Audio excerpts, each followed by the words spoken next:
Hello mga ka-idol! It's me again! Ka-idol Lods ng Linaw Rapu-Rapu Albay. Ngayong araw nga mga ka-idol ay tutor ko kayo sa Sugo Hotel. Pero bago nga ang lahat mga idol ko, samahan nyo muna kami mamasyal dito sa Quiapo. Habang naglalakad nga kami dyan mga idol ko ay nakakita kami dyan ng rabbit. Tignan nyo naman, napaka-cute. Parang gusto ko nga bumili niyan. Kaso nga baka uwayin ng mga pusa, kawawa naman. At napadaan na nga din kami dito mga ka-idol sa World Fried Chicken ni Ate Sheila. Tamang-tama nga mga idol ko, hindi pa kami kumakain kaya gutom na kami. May pa lang ng fried chicken ni Ate Sheila, sobrang sarap na talaga. Kaya naman pala madaming pumipilang mga tao. Kasi bukod sa mura, masarap talaga. Yan yung mga idol, 170 lang. Buong manok na yun, may kasama pang 2 rice. Pag half naman nga yung bibilhin mo, 85 pesos lang pero may 1 rice na siyang kasama. Nakita mo talaga to, alam ko matatakam ka at mapapabili ka talaga. Shoutout nga pala dyan kay Kuyang Tindero. Kasi sinabihan akong pogi daw ni Daniel Padilla.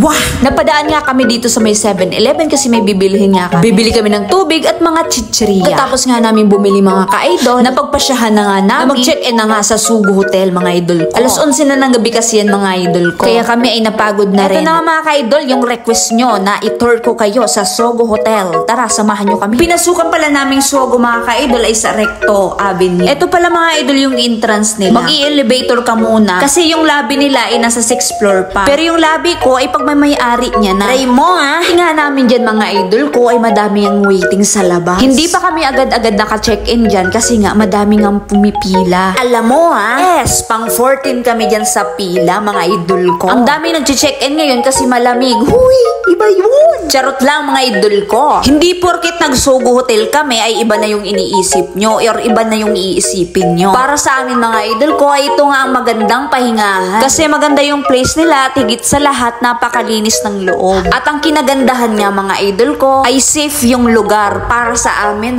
di ko lang alam sa inyo. Kasi nga sa Pilipinas alam nyo naman diba? Daming judgmental na tao. Alam kong alam mo din yan. Kasi sa Pilipinas mga idol ko pag sinabing Sugo iba na yung iniisip nila. Yung mindset namin iba. Sinabing Sugo, matik, chichiriya yan. Aray mo Charot! Alam nyo ba mga idol kung anong oras kami naka-check-in dyan? 12 na ng gabi. Diba ang tagal mga idol kasi madaming ang nakapila. At ang kinagandahan dito mga idol ko sa Sugo ay mura nga lang yung singil nila. Mababang presyo nga mga idol ko ay 635 lang. 635 mo, 10 hours na yun mga idol ko. Kung kinuha nga naming room ay premium. 755 nga yung binayaran namin. At 10 hours na din siya mga idol ko. Diba? Sulit. Bukod sa nakapagpahinga ka na, nakasama mo pa yung love mo. O diba? Alam mo Eto na guys, yung inaantay nyo. Tara, samahan nyo kami sa loob. Tuklasin natin ang nilalaman ng Sugo Hotel.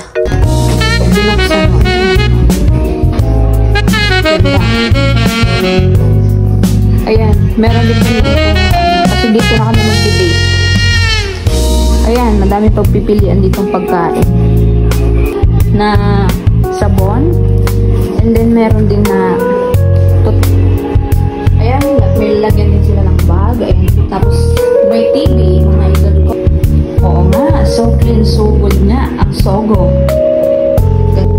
Ayan. Ay, eto pa pala guys. Meron pala sila aircon.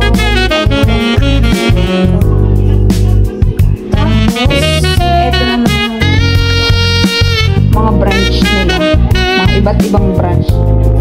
Meron sa Cavite, Labu. Nakakamilang Sugo. Ayan. Ngayon, pula din. Ayan. Ayan na. Yee, cutie.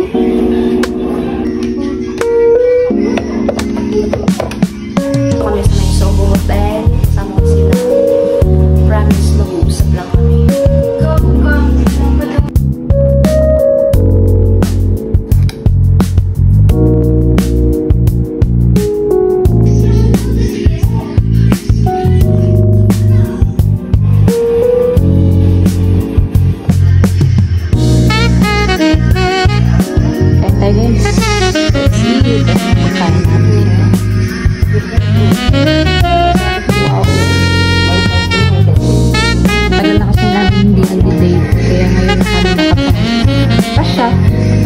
Mag-date kaming dalawa.